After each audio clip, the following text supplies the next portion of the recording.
Chapter 4. Elle shivered from the warmth of Adam's hand on her back as they followed the waiter to a secluded table. She sat down and looked around the elegant restaurant. Most of the other women in the diner wore dress pants or dresses. She fidgeted, feeling a little out of place with her old jeans and scuffed boots. Elle turned to look out the large picture window overlooking the Seattle skyline. Her breath caught in her throat. It's beautiful. The evening sun shone on the water, lighting the path for the boats on the river below. The island across the bay was lit up with twinkly lights that shimmered like diamonds. Children played off in the distance. The scene looked like it had been taken out of a Norman Rockwell painting. She turned back to look at Adam. You like? The corners of Adam's mouth turned up as he stared at her from across the table. I do. She smiled in appreciation. I was just remembering that Dad and I used to think splurging was going to burger places and small coffee shops. An elegant restaurant like this was only visited in our imagination, so this is a nice treat. You should splurge once in a while. I've needed to save my money for feed and upkeep for the horses so I could continue with Dad's dream of the horse therapy program for disadvantaged children. We've been lucky to have a neighbor offer to shoe our horses for free. Adam's eyebrows knitted together as he studied her. Elle didn't want to bore Adam with the details, but she knew that doing something to help make those children's lives a little happier and not so lonely was worth it. She was glad to see children that had come from trauma situations begin to heal and let go of fears as they spent time with the horses. Penny for your thoughts? Adam's eyes narrowed into a gleam of mischief. The waiter poured water in each of their glasses and set menus on the table. That might be overcharging. The corners of her mouth quirked up as she looked at Adam. Funny, but somehow I don't think so. You always seem to have a lot of things on your mind and a lot to take care of. It might help to talk it out. He studied her. Maybe. I don't know. Elle fiddled with her knife and fork. I was just thinking of the children who come every week to ride the horses at the ranch. It's been really helpful for them. I see changes in them from when they started. Elle paused for a second, swallowing back a torrent of emotion that overcame her when she thought of the kids. Then I started thinking about our new friend Bree and the heartbreaking stuff she's had to deal with. I guess a big part of me hopes that by helping these disadvantaged children at a young age, they won't end up in a human trafficking situation when they're older. Adam's eyes glinted with something that looked a little like admiration. You amaze me. What do you mean? Elle frowned. You have your own problems to deal with, yet you're still figuring out how to help others. Adam leaned back in his chair, cocking his head to the side as if trying to size her up. Just doing what anyone else would do, Elle shrugged. That's where you're wrong. Adam relaxed against his chair in thoughtful repose. Most people who have their own struggles wouldn't bother helping someone else. They would focus on themselves. Well, sometimes when we've been through our own hardships in life, it's easier to sense when others are dealing with problems too. It's like our compassion increases for others facing a difficult time. Elle ran one finger around the bottom of her glass of water before looking up at Adam. That's true, but you are still an inspiration. His blue eyes flickered with warmth. Elle bit her lip and glanced away, unsure she was worthy of his appreciation. A wary smile surfaced as she turned to look up at him again. He placed his hand on top of hers, then he gently picked up her hand and ran a thumb over each finger one by one. A warm tingling began in her belly and worked its way up, and heat crept up her face. The strength in his hands and the work-hardened calluses from helping her at the ranch only drew her to him more. Elle was grateful when the waiter arrived, ready to take their order. She gently moved her hand away, missing Adam's warmth the moment she did. They ordered their food, and it wasn't long before they were eating, enjoying their seafood dinner. I want to talk to you about an idea I had about how we can help each other. Adam had just finished his meal, and his fingers toyed with the edge of his water glass. You help me every day, which I'm grateful for, by the way. Elle wanted him to know how meaningful his help had been to her. She would be so far behind in her work if Adam hadn't shown up when he did. That's not what I meant. Okay, how else can we help each other? I'm talking about a way to put a stop to the bank's foreclosure on your dad's ranch. Adam's blue gaze studied her. You don't need to concern yourself with my problems. You're doing enough. Elle felt really uncomfortable talking about the sordid details of her life. Heavens, until a week ago, she hadn't seen Adam for 9 years. I believe we could help each other. Adam took a deep breath, but Elle interrupted. How could I help you? Now her curiosity got the better of her, as she couldn't imagine Adam would need help with anything. That's what I was getting to. Adam explained about his great-grandfather's will and the requirement for him to inherit the ranch. So, you see, if I don't find a woman I can marry within the next 3 weeks, I won't get the ranch. And you'll lose your father's ranch to the bank unless you can come up with the money to pay it off, right? Elle's face flushed, nodding. She took a sip of water and tried to calm her nerves. She didn't like talking about personal details of her life with people. If you agree to marry me for 1 year, I will give you $1 million. I'll give you half of the money when we marry and the other half at the end of the year. Then we go our separate ways. What do you think? Adam waited, a confident expectation in his steady gaze. She choked on the water she'd been drinking. After she got her breath back, she spoke. You would give me $1 million just to be your wife for 1 year?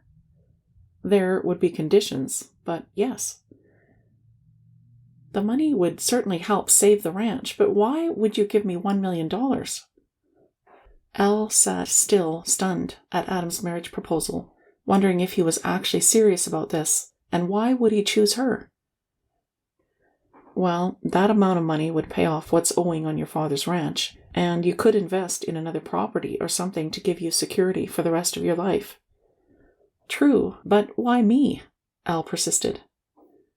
Because lately I was reminded of the pact we made when we were children. You asked me to agree that we would marry each other if both of us were still single when I turned 27. Adam glanced over at her. Elle hesitated. I was a child when we made that pact. I believe right now that pact would really help us both. Adam smiled. I don't know. Uncertainty filled her voice. Adam realized he needed to convince her. Elle, this makes sense. We can make this work. I trust you. You're my childhood friend. You are someone that I can talk to easily without worrying that things will turn emotionally messy. Adam's voice went on hurriedly. I mean, this needs to be an arrangement where we both know up front that neither of us will fall in love. That's why this would be perfect for both of us. Like a marriage pact of sorts.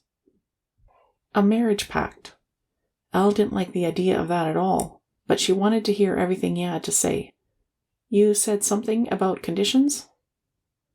Well, yes, I have a few conditions that I would need you to agree with up front. More than likely, you have conditions too. He hesitated for a moment. I'm listening. First, we would need to live in great-grandfather's ranch house for 90% of the time during our first year. Grand's lawyer said that was a requirement to inherit. Next, I would ask you to be willing to come with me to certain charity galas and business meetings. And the last request is a little strange, but I can't see any other way to do this. My mom and grandparents are romantics at heart. I want both of us to put on a good act to make them think we're in love whenever we see them. And that's it. Adam looked at her and asked, So, does that work for you? The first 2 conditions she could live with, but acting like she was in love? That would be tough to do. Not because he wasn't attractive. He was. Not because he hadn't been kind to her. He had been. But because she didn't trust herself to keep the walls up around her heart if she was close to him for an entire year. And she desperately needed to keep the cage around her heart, or she would betray her dad's memory. I'm sure your conditions and this marriage pact is all very reasonable, but it just won't work. Elle's back stiffened and she put her napkin on top of her plate. I just can't do it. I can't marry you, Adam. What do you mean? She said no. Did you explain to Elle that she would get $1 million by simply agreeing to marry you? Jack thundered through the speakerphone as Adam paced. He needed to talk to his brother. Maybe he could sort out everything in his head. He had just dropped Elle off after a subdued drive home. She had been very polite, only speaking when asked a direct question. Adam didn't know what to do. He'd been shocked when Elle turned him down. Still was, if he was honest with himself. Yes, and she told me everything sounded reasonable, but it just wouldn't work for her. Adam paused and continued, I'm not sure where I went wrong. Did she not like the conditions? Maybe Elle's just scared, Jack offered. Scared of me, or what? Adam didn't like the idea of Elle being scared of him. I don't know. Maybe she's afraid of being hurt or something. Jack's words held a note of truth in them. I'll talk to her tomorrow. I need to find out what's really going on. Adam knew what had to be done. He needed to understand why Elle refused to be his fake wife. Elle walked into the house, hoping to hurry to her room without being noticed. Where have you been? You weren't here to make supper, so I had to do it. I'm way behind now on things I've got to do. Her stepmother's shrill voice carried across the kitchen as soon as Elle walked in the door. Sorry that my going out to supper put you behind. Elle didn't think it was fair that she was always the one to make supper. Sometimes others in the house could help out. What about Carly? She could have made tonight's meal. Carly make supper? Lilith smirked. She doesn't even know how to boil water. Well, maybe it's time she learned. I could teach her how to make a few simple dishes, Elle offered. It would take all the patience in the world to teach Carly to cook. Instead of finding excuses, why don't you just show up and do the work you're expected to do? Her stepmother's eyes narrowed as she stepped closer to Elle. And just who invited you to supper? Adam Stevenson. Adam Stevenson, from the great Walker-Stevenson family. Her mocking tones almost caused Elle to lose her control, but she promised her dad she'd treat her stepmother with kindness. Well, I certainly hope you don't think Adam has any serious interest in the likes of you.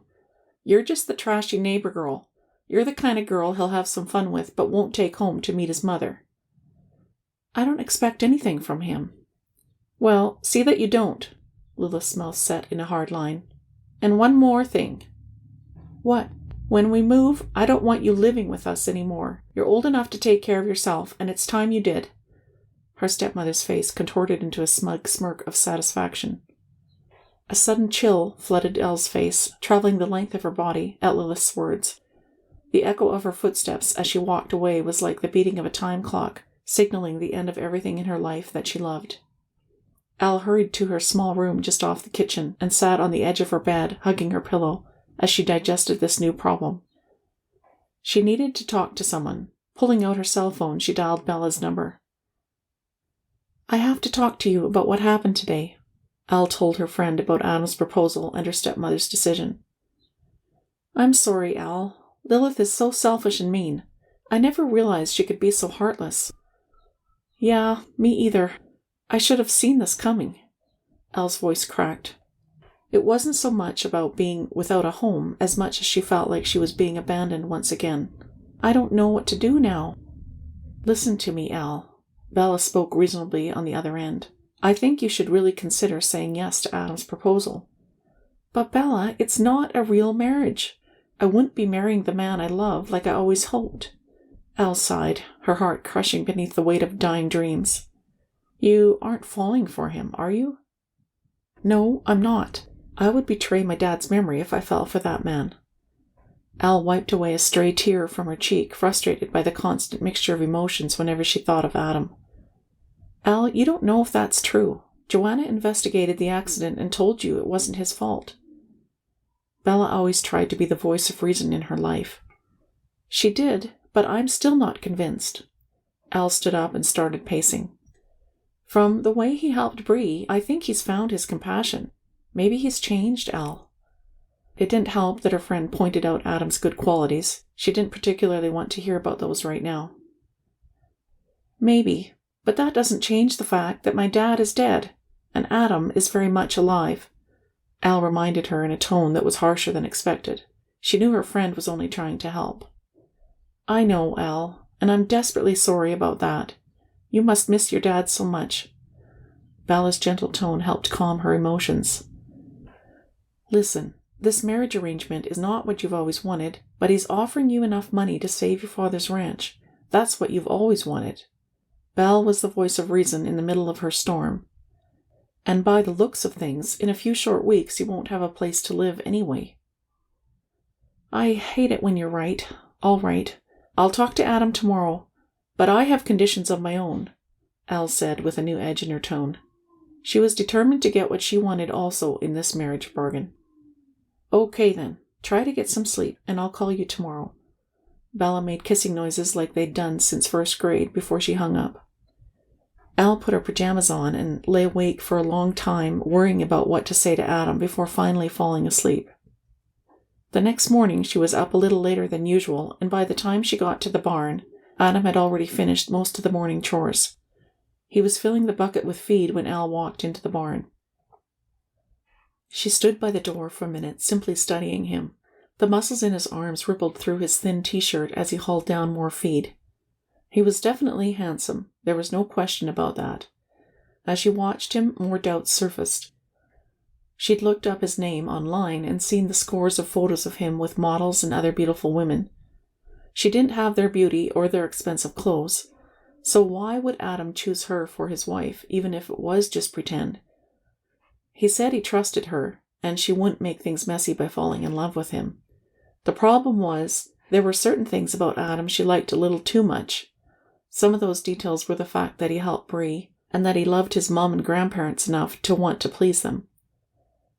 She'd need to constantly remind herself this marriage was only a business arrangement. It was a fake marriage. Like what you see? Adam glanced over at her. Her cheeks heated, and she quickly turned away. Grabbing an armload from the large pile of clean straw, she walked to the stalls to lay it down. His low chuckle as she moved from stall to stall sent shivers up and down her spine. How did he always manage to unsettle her? She had just finished with the last stall for the horses when the floorboard squeaked behind her. You missed a spot. His warm breath tickled her ear. Elle stepped away from him, reminding herself she needed to talk to him. He took the rest of the straw and spread it out for her. Sometimes he flustered her so much by what he said or did, it made her completely forget what she was doing. Elle, why did you feel you needed to say no to my offer? He took off his gloves and shook out the stray pieces of straw. Staring at her, his blue eyes were compelling and direct. Actually, I've changed my mind. I will accept your marriage pact. Elle bit her lip in a nervous gesture. A half-grin turned the corners of his mouth upwards. But I have conditions of my own. I wouldn't have expected anything less. Adam stood there with his hands in his jean pockets, looking relaxed and confident. Let me have them. Okay. First, I want to continue the horse training and therapy that my dad started, so I'll need the freedom to go to the ranch to take care of the animals and for the horse therapy sessions I have with the children. He simply nodded, and Elle continued. Next, I want to keep my horses along with my dog Ginger and Puss in Boots, my cats. Lastly, since this marriage is just a business arrangement and we don't want to bring any messy emotions into it, we shouldn't be doing a lot of kissing or other stuff. The words rushed out of Elle's mouth before she could stop them. She had even practiced what to say last night because she needed the courage to get through it. The first two conditions are fine, but I might have a little trouble with the last one, because I do find you very kissable. Adam stepped closer and took both of her hands in his. Adam went down on one knee, pressing a soft kiss on each of her work-calloused hands. His warm lips on her fingers sent a spiral of tingles up and down her arms. Elle Jennings, will you marry me? Her cheeks heated as his blue eyes searched her own. She felt their warmth like a physical touch. Yes, Adam, I will marry you. She reminded herself this was only a short-lived marriage of convenience. And what could be a more compelling reason than to save her father's ranch? This is what she needed to do. Besides, what could possibly go wrong with this marriage pact?